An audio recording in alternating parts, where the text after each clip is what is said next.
Unhas 200 persoas, sobre todo nenos, aproveitaron a última fin de semana das vacacións estivais para pasalo en grande con Lugoteando, que puxo o punto final á súa cuarta tempada no Río Miño.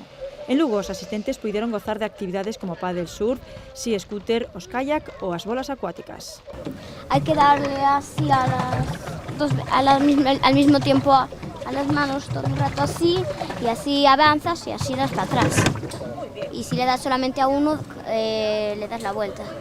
O éxito desta cuarta edición foi rotundo, un total de 1.500 participantes. Moitos repetiron logo da experiencia de anos anteriores. Porque es muy chulo. Prefiero estar aquí que en cualquier otro sitio.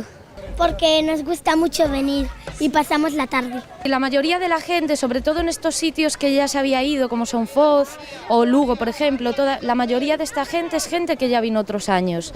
En Foz fue increíble, o sea, la cantidad, Foz, por ejemplo, fue un éxito rotundo, pero digamos que un 80% de la gente que estaba apuntada ya era de otros años, o sea, la gente que participó ya estaba apuntada desde meses antes. Para outros foi a primeira vez. Nos avisou unha amiga que venía outros años ao Lugoteando que nos apuntáramos en la página web e todos nos apuntamos e vinimos.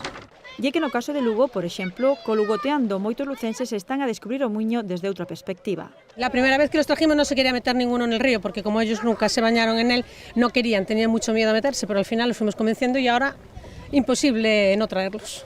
Este foi o ano en que Lugoteando chegou a máis localidades. Viveiro, a Pontenova, Fonsagrada, Valadouro, Oincio, Monforte, Foz ou Vilalba son algunhas delas e con actividades adaptadas a cada lugar. La idea es llevar las actividades un poco a todos los niños de la provincia, que no porque fueran de interior o fueran de costa se quedaran sin poder disfrutar de lo que es Lugoteando. Un xeito de fomentar as actividades lúdicas e deportivas e tamén de promover o turismo medioambiental, un dos obxectivos de Lugoteando, programa financiado nun 80% con fondos europeos.